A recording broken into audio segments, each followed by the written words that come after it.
Government వచ్చినాక నువ్వు 4 లక్షల కోట్ల అప్పు చేసినావు 4 लाख करोड़ का खर्चा करे 2.5 साल में आप ఒక్క పని చెప్పు నువ్వు ఏ काम हम करे बोल के एक काम दिखाओ मेरे को ఏం చేసినావు కొత్త పని ఉద్యోగులకు పీఆర్సీ ఇచ్చినావా రిటైర్డ్ ఉద్యోగులకు బెనిఫిట్స్ ఇస్తున్నావా పోయి 420 హామీలలో ఏమైనా హామీలు అమలు చేసినావా ఏం చేసినావు భయ్ ఏడ ఖర్చు పెట్టినావు రైతులకు ధాన్యం ఇయాల రైతులు కష్టపడి ధాన్యం పండిస్తే నువ్వు యూరియా ఇయ్యలే రైతు బంధు ఇయ్యలే కరెంట్ ఇయ్యలే అయినా కష్టపడి రైతులు పండించిండ్రు పంట పండిస్తే ఆ ధాన్యం కొనడానికి కనీసం సంచులు కూడా ఇయ్యలేను బార్దాన్ అంటారు కదా బార్దాన్ సంచులు కూడా ఇయ్యలే మన మా షాద్నగర్లో అంజయ్ యాదవ్ గారు పాపం కళ్ళాలని తిరుగుతా ఉన్నాడు కొనండి జల్దీ కొనండి పంట తీసుకుపోండి అని చెప్పి సంచులు లేవు ఎక్కడ పోయినారా మరి రైతుల కాడ ఉండాల్సిన సంచులు అంటే మొత్తం ఎడబోతున్నాయి ఢిల్లీకి పోతున్నాయి సంచులన్నీ రైతు బంధు బంద్ అయింది రాహుల్ బంధు మాత్రం జోరుగా నడుస్తుంది టింగు టింగు టింగు మన రాహుల్ గాంధీ ఖాతా మాత్రం మారుమోగుతున్నది రైతుల ఖాతాల్లో మాత్రం పైసలు లేవు ఇది వాస్తవం ఏం లేదు ఎందుకంటే ఈయన పాపం రేవంత్ రెడ్డి గారు రెగ్యులర్ సీఎం కాదు ఆయన రెన్యువల్ సీఎం రెన్యువల్ చేసుకోవాలి ఢిల్లీకి పైసలు పోతే నెల నెల రెన్యువల్ అవుతుంది టప్ప పడుతుంది లేకపోతే జావ్ నికాల్కే ఫేక్ దితే నేను మిమ్మల్ని అందరినీ కోరేది ఒకటి రేవంత్ రెడ్డి గారి గురించి మనం మాట్లాడుకుంటూ టైం వేస్ట్ ఎందుకంటే ఆయనతో ఊదుగాలది పీరిలేవు ఆయనతో ఏం కాదు ఇంకో 2 ఏళ్ళు ఉండేది ఉంటాడు ఆ తర్వాత నేను చెప్తున్నా యాది పెట్టుకోండి నా మాట ఆయన ముఖ్యమంత్రిగా దిగిపోయిన తర్వాత కూర్చున్న కుక్క కూడా లేదు ఆయన పక్కకి వెళ్ళిపోతుంటే ఆ పరిస్థితి వస్తుంది ఇది యాది పెట్టుకోండి నేను కోపం మీదకి వెళ్ళి చెప్తలేను ఎందుకంటే ముఖ్యమంత్రులు వస్తారు పోతారు మస్తుగా చూసినాం మనం కూడా చూసినాం చాలా మందికి మనం ఒక ఆయన శాపాలు పెట్టిపోయిండు ఆఖరి కిరణం ఉండి ఒక ఆయన శాపాలు పెట్టిపోయిండు మేము పోతే మునిగిపోతారు మీరు నాశనం అయిపోతారు చీకట్లలో మగ్గిపోతారు అని అడిగాలి ఆయన ఎక్కడున్నాడో ఆయనకే తెలియదు ఆ పరిస్థితి రేవంత్ రెడ్డి గారికి కూడా తప్పకుండా వస్తుంది నా మాట యాది పెట్టుకోండి నేను ఒక్క మాట అడుగుతున్నా రాజేంద్ర నగర్లో రంగారెడ్డి జిల్లాలో మేడ్చల్ జిల్లాలో వికారాబాద్ జిల్లాలో రియల్ ఎస్టేట్ మీద ఆధారపడ్డ పరిస్థితి ఏందండి ఈరోజు కేసీఆర్ ఉన్నప్పుడు ఎట్లుండే ఇవాళ ఎట్లున్నది రియల్ ఎస్టేట్ ఎంత దుర్మార్గమైన ప్రభుత్వం స్క్వేర్ ఫీట్ కు 200 రూపాయలు పర్మిషన్ కావాలంటే పైసలు ఆక్యుపెన్సీ సర్టిఫికెట్ కావాలంటే పైసలు ఏమి రాబాయ్ అంటే ఆర్ఆర్ ట్యాక్స్ ఏంది RR tax Rahul Revanth tax RR tax నేను చెప్పేది వాస్తవమా కాదా మీరు రియల్ ఎస్టేట్ వాళ్ళని ఎవరైనా పక్కకు తీసుకుపోయి అడుగుని వాళ్ళ కళ్ళకి వెళ్ళి రక్తం కారుతుంది ఇవాళ రక్త కన్నీరు అట్లాంటి పరిస్థితి ఇలా ఉన్నది నేను ఒకటే అంటున్నా సరే రేవంత్ రెడ్డి గారు బహుశా తొందరలోనే అదానీని దాటిపోతాడు అంబానీని దాటిపోతాడు అనుముల బ్రదర్స్ దేశంలోనే రిచెస్ట్ అవుతారు ఈ దోపిడీతో పక్కా కానీ ఎన్ని పైసలు సంపాదించినా రేవంత్ రెడ్డి ప్రజల అభిమానాన్ని మాత్రం కేసీఆర్ గారు లాగా ఎన్నటికీ సంపాదించలేడు ఇది పక్కా యాది పెట్టుకోండి సరే మరి ఏం చేయాలి మనం ఏం చేయాలంటే మీ కార్తిక్ రెడ్డి చేస్తున్న పని మనం చేయాలి ఏం చేస్తుండు కార్తిక్ రెడ్డి మూసీల రేవంత్ రెడ్డి మనోళ్ళందరినీ ముంచే ప్రయత్నం చేస్తుంటే నన్ను సబితక్కని పిలిచిండు స్వామి గౌడ నన్ను పిలిచి అన్న మనం ధైర్యం చెప్పాలి పాదయాత్ర చేయాలంటే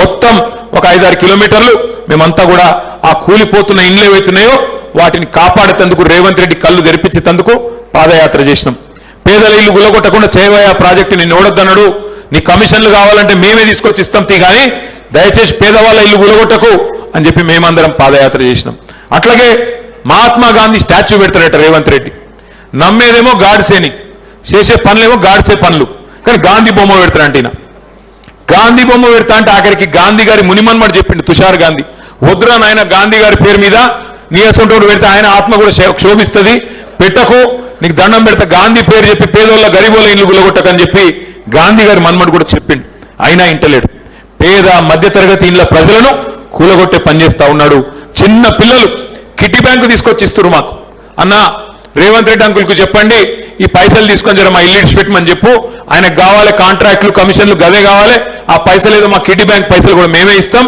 దండం పెడుతున్నాం ఆపేయమని చెప్తా ఉన్నారు మనసు కరుగుతలేదు అందుకే ఈ దుర్మార్గమైన ప్రభుత్వాన్ని పోనీ ఈయన ఇట్లా ఉన్నాడు అంటే పైన ఉన్న ఆయన ఏమైనా బాగున్నాడా మోడీ గారు అంటే ఆయన కూడా గట్లే ఉన్నాడు ఇవాళ బీజేపీలు బాగా మాట్లాడతారు పెద్ద డైలాగులు కొడతారు మూసీ ప్రాజెక్టుకు వ్యతిరేకంగా కిషన్ రెడ్డి వస్తాడు ఈటెల రాజేందర్ గారు వస్తారు కానీ ఏం జరిగింది నిన్న మూసీ ప్రాజెక్టులో అక్కడ డిఫెన్స్ ల్యాండ్ ఉన్నది రక్షణ శాఖ భూమి ఉన్నది గాంధీ బొమ్మ పెడతాం 1000 కోట్ల రూపాయలు పెట్టి అంటే అక్కడ మరి రక్షణ శాఖ భూములు ఉన్నాయి నిజంగా బీజేపీకి నరేంద్ర మోడీ గారికి నిజాయితీ ఉంటే ప్రజల సొమ్ము దోసుకోవద్దు, ఈ పేదవాళ్ళ ఇల్లు కూలొద్దు అన్న నిజాయితీ నీకుంటే ఆ రక్షణ శాఖ భూములు ఎందుకు ఇచ్చినావు?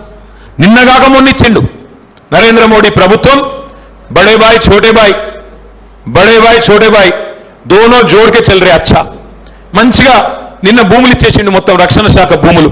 మూసీ ప్రాజెక్టు కట్టుకో, గరీబోన్ల ఇల్లు గులగొట్టు, ఇద్దరు కలిసే మనం మంచిగా ప్రజలను మోసం చేద్దామని చెప్పి ఇవాళ దుర్మార్గమైన పనులు చేస్తున్నారు. నాకు ఒకటి అర్థం కూడా కాదు, ముఖ్యమంత్రి గారికి ఏ పని చేయనికి పైసలు లేవంట. గరీబోళ్ళకు 4,000 పెన్షన్ ఇయనికి పైసలు లేవు. ఇమాం మౌజన్లకు 10,000 రూపాయలు ఇస్తాడు, పైసలు లేవు. మా ఆడబిడ్డలకు 2,500 ఇస్తాడు, पैसे नहीं है. तुलम బంగారం అన్నాడు, पैसे नहीं है. किसी चीज के लिए पैसे नहीं है उनके पास. ఏ ఒక్క పనికి పైసలు లేవు. కానీ మూసీ గట్టనికి మాత్రం 1,50,000 కోట్లు ఉన్నాయంట. మరి అవేడికెళ్ళి వస్తున్నాయి? అన్న కమిషన్లు దొబ్బొచ్చు, అందులోకెళ్ళి మొత్తం పైసలు కొట్టుకొని రాహుల్ గాంధీకి పంపొచ్చు, దానికి మాత్రం పైసలు ఉంటాయి. గరీబులకి ఇయనికి మాత్రం లేవు. రైతు బంధు ఇయనికి పైసలు లేవు, యూరియా ఇయనికి పైసలు లేవు, పెన్షన్లు పెంచడానికి పైసలు లేవు, మహిళలకు ఏది ఇయనికి పైసలు లేవు. నేను ఇలా రాజేంద్ర నగర్ వేదికగా ముఖ్యమంత్రి గారికి ఒకటే చెప్తున్నా. ఇలా మీరు అంటున్నారు, నేను చూస్తా ఉన్నా. ఏమంటున్నారు ముఖ్యమంత్రి గారు? మహిళలందరినీ, 1 కోటి మంది మహిళల్ని, ఒకళ్ళిద్దరిని కాదంట, 1 కోటి మంది మహిళల్ని కోటీశ్వర్లు చేసేదాకా ఇడిచిపెట్టాడంట. నమ్ముదామా? నేను ముందే చెప్పినా మళ్ళీ చెప్తున్నా, ఇది 1 కోటి మందిని కోటీశ్వర్లు చేసే బ్యాచ్ కాదు, తులం బంగారం పెట్టే బ్యాచ్ కాదు, మెడల పుస్తల తాడు కూడా ఎత్తుకుపోయే బ్యాచ్. ఇది చాలా డేంజర్ బ్యాచ్. నేను మీకు రాజేంద్ర నగర్ వేదికగా రేవంత్ రెడ్డికి ఒకటే చెప్తున్నా, అయ్యా నువ్వు 1 కోటి మందిని కోటీశ్వర్లు చేసుడు దేవుడు ఎరుగు. ఒక పని చేయు, లక్షాధికారులు చేయి. ముందైతే లక్షాధికారులు చేయి, కోటిల తర్వాత. లక్షాధికారులు చేయాలంటే ఏం చేయాలి? నువ్వు చెప్పినావు కదా, నువ్వే అత్తకు 4,000, కోడలకు 2,500 అని చెప్పినావు కదా. నెలకు 2,500, 12 నెలలకు ఎంత అవుతుందమ్మా? చాలా పూరున్నారు మ్యాథ్స్లో మీరంతా. రియల్ ఎస్టేట్ అయితే బాగా చెప్తారంటుండు కార్తిక్ రెడ్డి వెనకకెళ్ళి. నెలకు 2,500, 12 నెలలకు 30,000, 5 ఏళ్ళకి ఎంత ఇవ్వాలి? 1,50,000. నేను ఒక్కటే అడుగుతున్నా రేవంత్ రెడ్డి గారిని, అయ్యా రేవంత్ రెడ్డి గారు, రోజు తెల్లారలేసి నన్ను తిట్టుడు, కేసీఆర్ సార్ని తిట్టుడు కాదు, నువ్వు గిన్న మా ఆడబిడ్డలందరి ఖాతాలలో 1,67,00,000 మంది ఆడపిల్లలు ఉన్నారు ఈ రాష్ట్రంలో, పేదవాళ్ళు. 1,67,00,000 మంది ఆడపిల్లల ఖాతాల్లో నువ్వు గిన్న 1,50,000 రూపాయలు వేస్తే నేను శాశ్వతంగా రాజకీయాల నుంచి వెళ్ళిపోతే వేసి చూపెట్టని అడుగుతా ఉన్నా. నువ్వు కోటీశ్వరులు చేసిన అవసరం లేదు, లక్షాధికారులు చేసి చూస్తా. 1,50,000 రూపాయలు ఒక్కొక్క ఖాతాలు, 1,67,00,000 ఖాతాల్లో ఒక్కొక్క ఖాతాలో 1,50,000 రూపాయలు వేసి చూపెట్టు. పెద్ద పెద్ద డైలాగులు, కోటీశ్వరులు చేస్తా, ఫ్యూచర్ సిటీ కడతా, ఇంకా నేను సలీం ఫేకు కంటే ఎక్కువ ఫేకుతా, అట్లా కాదు. విషయం చెప్పు, అది శాత కాదు. నువ్వు చెప్పినావు కదా మా నిరుద్యోగులకు నెలకు 4,000 రూపాయలు ఇస్తా అన్నాడు, నిరుద్యోగులకు నిరుద్యోగ భృతి ఇస్తా అన్నాడు, అది కూడా 100 రోజుల లోపల ఇస్తా అన్నాడు. ఈ మరి నెలకు 4,000 అంటే 12 నెలలకు 48,000, 50,000 రౌండ్ ఆఫ్ చేసుకుందాం లెక్కల కోసం. 5 ఏళ్లకు 2,50,000 ఇవ్వాలి ఒక్కొక్క నిరుద్యోగికి. మరి ఈ పాటికి సగం అయిపోయింది టైం, ఈ పాటికే 1,25,000 ఇవ్వాలి. నువ్వు ఇస్తావా? వేస్తావా? ఇదే ఇక్కడనే క్లాసిక్ గార్డెన్లో యాడ్నో మీటింగ్ పెట్టిండు అప్పటి రాహుల్ గాంధీ వచ్చి, మస్తుగా చెప్పిండు కథలు. ఇస్తాడా మరి 2,50,000 రాహుల్ గాంధీ వచ్చి? ఒక్కొక్క తమ్ముడికి ఒక్కొక్క చెల్లెకు 2,50,000 ఇస్తావా? కదే నేను అనేది, గిన్ని మాటలు, గిన్ని మోసాలు. 4,000 పెన్షన్ అని చెప్తేవి పెద్ద మనుషులకు, వాళ్ళ కుంపవచ్చుకుంటే వాళ్ళని మోసం చేస్తేవి. సగం పని అయ్యే పని ఇది. ఆఖరికి మళ్ళీ సంవత్సరం ఎలక్షన్ అయినా మిగిలింది ఇంకొక బడ్జెట్, ఆ బడ్జెట్లో పెడతాడో ముంచుతాడో చూడాలి. నేను ఇవన్నీ ఎందుకు చెప్తున్నా మీకంటే, ఈ రోజు నేను చెప్పే విషయాలు మీ అందరికి తెలిసినాయి, నేనేం కొత్తవి చెప్పలే. కానీ మనం రేపటి రోజున మీ అందరి కోరిక ఉంది, కేసీఆర్ గారు మళ్ళీ ముఖ్యమంత్రి కావాలి, మళ్ళా రాజేంద్ర నగర్లో గులాబీ కండువా ఎగరాలి, ఈ రాష్ట్రంలో పేదవాళ్ళు సంతోషంగా ఉండాలన్న కోరిక మీకుంది, నాకుంది. మరి అది జరగాలి అంటే డైలాగులతోని ఉపన్యాసాలతోని కాదు. స్వామి గౌడ్ సాబ్ చెప్పింది కరెక్ట్. డైలాగులతోని ఉపన్యాసాలతోని కేటీఆర్ రాగానే, సబితమ్మ రాగానే మనందరం ముంగడ ఇంకా ఊరికి ఫోటోలు దిగుతా కాదు. ఎట్లయితుంది మరి? మీరు రాజేంద్ర నగర్లో పోలింగ్ బూత్స్ ఉన్నాయి. ఎన్ని పోలింగ్ బూత్లు ఉన్నాయి రాజేంద్ర నగర్లో? 580, 580 బూత్ है आपके राजेंद्र नगर कॉन्स्टिट्यूंसी में.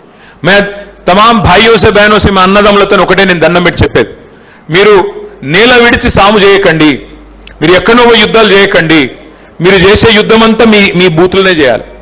మీ పోలింగ్ బూత్ ఏదైతుందో 580 బూత్లు, ఒక్కొక్క బూత్లో మీరు కనుక గట్టిగా పట్టుబడితే ఒక్కొక్క బూత్ లో మీరు కనుక కథానాయకులైతే ఎవల బూత్ లో వాళ్ళు నేను మెజారిటీ తెచ్చి చూపెడతా, ఎట్లా ఎగరదో గులాబీ జెండా, ఎట్లా కేసీఆర్ సీఎం గాడు అని మీరు గట్టిగా అనుకుంటే పక్కా అవుతుంది. ఇక అది విడిచిపెట్టి అరే నేను రాష్ట్ర నాయకుడిని, నేను అంతర్రాష్ట్ర నాయకుడిని, నేను జాతీయ నాయకుడిని, నేను అంతర్జాతీయ నాయకుడిని, గా డైలాగులతో ఏం కాదు.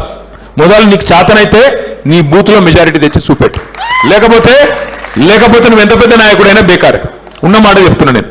కాబట్టి దయచేసి ఎవరి బూతులు వాళ్ళు పట్టించుకోండి. మరి బూతులు పట్టించుకోవాలంటే మనం ఏం చేయాలి? 2 పనులు చేయాలి. ఒకటి, ఆ ఎస్ఐఆర్ అనే కార్యక్రమం చాలా అవుతున్నది. దాని గురించి కూడా మీకు ఒక 5 నిమిషాలు నేను చెప్తాను. एसआईआर అంటే పెద్ద కన్ఫ్యూజ్ అయ్యేది ఏం లేదు. गड़बड़ होने की क्या, डरने की कोई जरूरत नहीं है. अगर हम लोग होशियार है